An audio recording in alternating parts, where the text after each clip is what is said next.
Hey everyone, welcome to the How Skills channel. Today we're talking about rejection sensitivity dysphoria.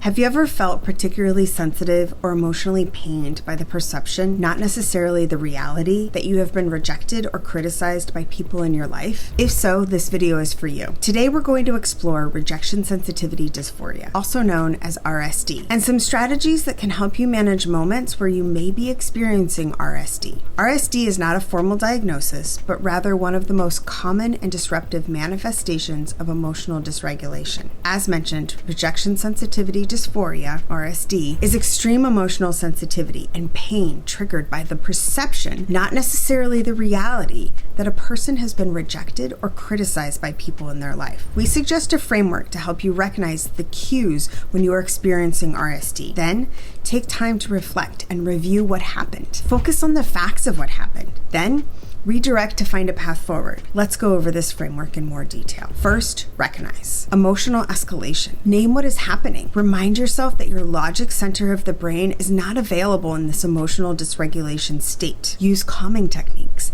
Breathing. Square breathing tool. 5-4-3-2-1 tool for grounding in senses. Go to the bathroom. Splash cold water on your face. Wash your hands in cold water. Take some alone time to take your deep breaths and state encouraging strength-based phrases you have written for these moments. Then reflect. Review what happened and focus on the facts of what happened instead of the implications. What reality am I assuming? What information do I have to confirm or deny that reality is valid? What interactions have I had in the past with this person? And is my assumption in this moment matching what I know about this person? What would I have liked to have happened differently? Be curious and wonder what alternative actions you could have taken. Finally, redirect. Focus is on figuring out the next right thing to do. Where should you go with this now? Pivot away from the emotional response so you can respond, not react. Make a plan of action in this more logical brain space. Once I have reoriented myself to the assume positive intent reality versus the triggered I am being attacked, rejected. Now let's see how this works in real life. We'll follow along as we use strategies for navigating RSD. When RSD impacts in-the-moment communication, try delaying responses.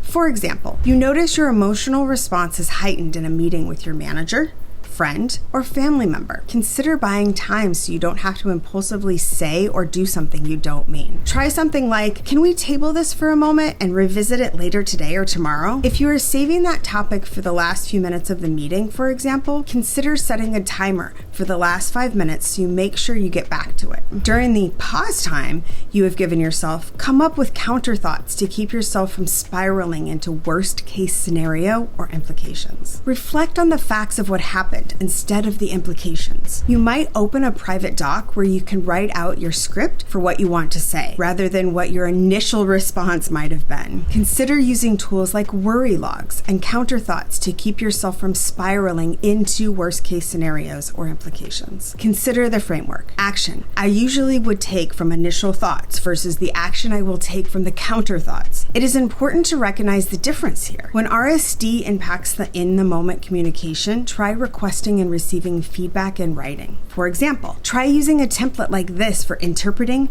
processing feedback you've received in a written structure. All right, to recap our top 3 takeaways. Point 1, the first step in navigating RSD is to recognize emotional escalation. Name what is happening. Remind yourself that your logic center of your brain is not available in this emotional dysregulation state. Use calming techniques. Point 2, the second step is to reflect. Review what happened and focus on the facts of what happened instead of the implications. What would you have liked to have happened differently? Be curious and wonder what alternative actions you could have taken. And point 3, the third step is to redirect. Focus is on figuring out the next right thing to do. Pivot away from the emotional response so you can respond, not react. Make a plan for action and engage your more logical brain space once you have come back to the assume positive intent reality versus the triggered I'm being attacked, rejected. These strategies for navigating RSD can take some practice, but they are powerful when you use them in the moment. You've got this. try to reflect a time when you may have experienced RSD in the past. Implement the recognize, reflect, and redirect framework. It is important to engage in the honest conversation with yourself around your perception versus the reality of the situation. Consider checking in with an accountability partner for support, or journal and use the worry log to document your thoughts and help identify a path forward. Thanks for joining me today. Don't forget to like this video and subscribe for more helpful content. Excited to connect with you next time.